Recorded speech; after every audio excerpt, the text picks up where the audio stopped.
大家好，我们是法中艺术文化交流协会。然后呢，我们在微博和微信的账号是巴黎有意思。这一次呢，我们非常荣幸能够来到巴黎春天亚洲艺术周。然后我们来到了 Galerie d'Oham， 现在请到的我们这个画廊的画廊主汪桑先生来为我们介绍一下这个画廊。Voilà, alors nous étions installés depuis les années 1980 au Louvre des Antiquaires pendant 35 ans et maintenant nous avons déménagé, nous sommes dans le carré Rive-Gauche à Saint-Germain-des-Prés, dans le cœur de Paris historique et nous sommes ici depuis 4 ans. Et nos spécialités c'est la céramique ancienne, aussi bien d'Orient que d'Occident puisqu'on aime bien les interférences et les échanges qui ont pu se faire entre les deux mondes et nous présentons donc des objets spécialement pendant cette semaine asiatique. Et j'ai la double casquette puisque je suis aussi expert en vente publique. Alors maintenant, est-ce que vous pouvez nous présenter quelques pièces? Bien sûr. Alors ça c'est justement sur l'interférence qu'il y a de l'Asie à l'Occident, à l'Europe. C'est une commode en fait qui est tout à fait française d'époque Louis XV, vers 1750. Et elle est estampillée d'un grand ébéniste parisien qui s'appelle Delorme, qui a fourni Versailles, le château de Chantilly, le prince de Condé, etc. Et vous voyez, c'est une laque chinoise à fond noir, elle est dorée à fond noir, mais la laque est entièrement faite en France, dans les ateliers parisiens. Elle aurait pu être chinoise, on aurait pu faire fabriquer là-bas, mais celle-ci est française. Alors c'est très amusant pour montrer les interférences entre justement l'Europe et l'Asie. Et les matériaux, en fait, viennent de la France ou de la Chine? Là, tous les matériaux viennent de la France. D'accord, oui. Et alors, je vais vous montrer ce bol céladon qui est réticulé, c'est-à-dire à double paroi. C'est donc une céramique de Longquan, donc un endroit où on fabriquait évidemment beaucoup les céladons. Et il est de la dynastie des Ming, la période du XVe siècle. Et vous avez un poème avec... Fond tourné. Fond. Donc la brise, la brise et le clair de lune, le clair de lune et la brise du vent. C'est un objet tout à fait intéressant et étonnant. Et on voit, vous voyez, pendant la cuisson, le biscuit, en fait, c'est un grès, en fait, c'est un grès porcelaineux qui se transforme à la cuisson et devient orangé. Donc c'est l'oxyde de fer qui a cuisson réductrice dans le bol. Mais ce qui est très rare, c'est la double paroi. C'était très difficile à faire. C'était fait en une seule fois ou Oui, c'était fait en une seule fois. D'accord, d'accord. À titre d'exemple aussi, pour montrer l'influence, donc ce vase est chinois du XVIIe siècle. Il est de la période Shunzi.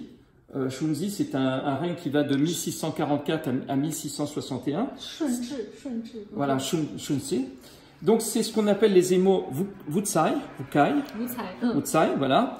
Et il a été adapté en France, sous la Régence, donc vers 1720, au début du XVIIIe siècle, d'une monture en bronze doré.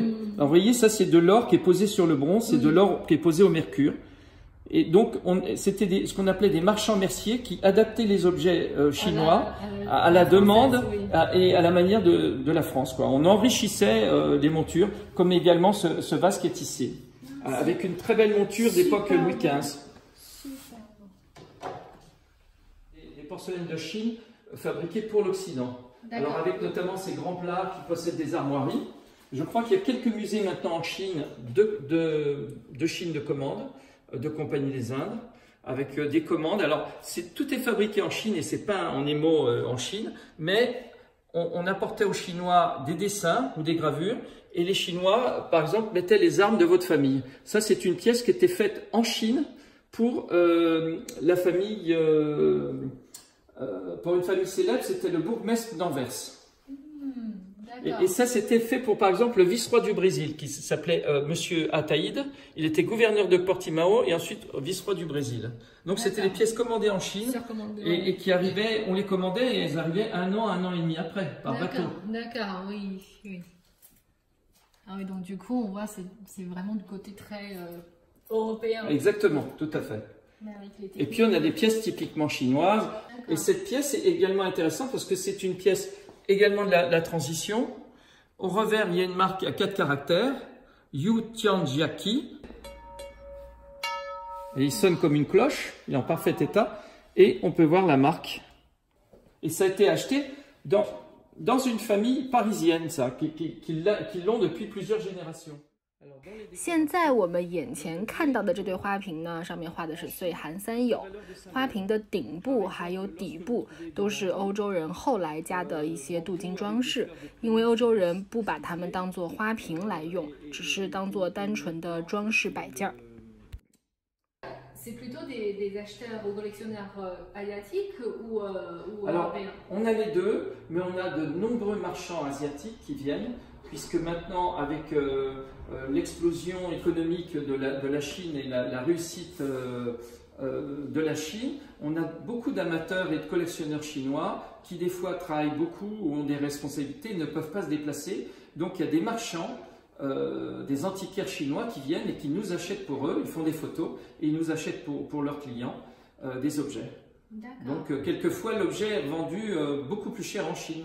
Des fois 2-3 fois le prix qu'on le vend ici. Et en fait, selon vous, selon votre expérience, c'est quoi les différents goûts entre les acheteurs ou collectionneurs européens et... Alors, l'acheteur européen, il y en a très peu qui s'intéressent au goût impérial chinois.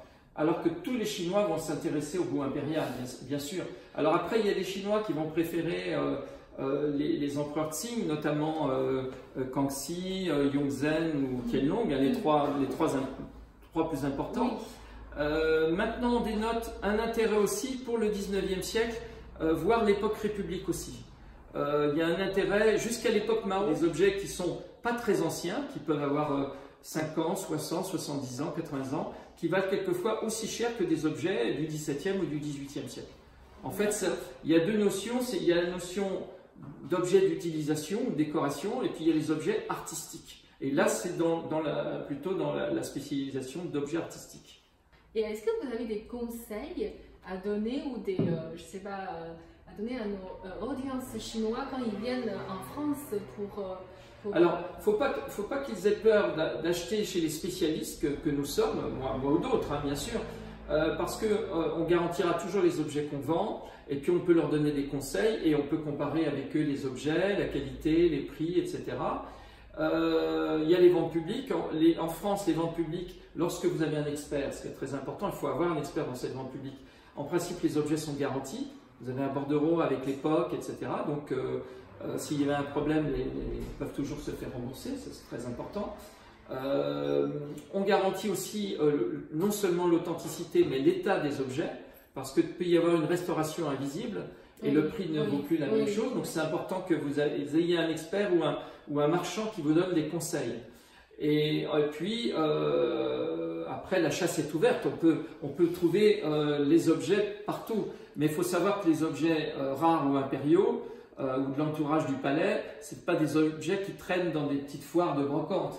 C'était déjà dans des grands... Quand c'est arrivé en Occident, c'était déjà dans les grandes familles, souvent des familles de diplomates ou des familles de gens qui ont voyagé. La question suivante, c'est où est-ce que vous trouvez à part dans les familles françaises, oui.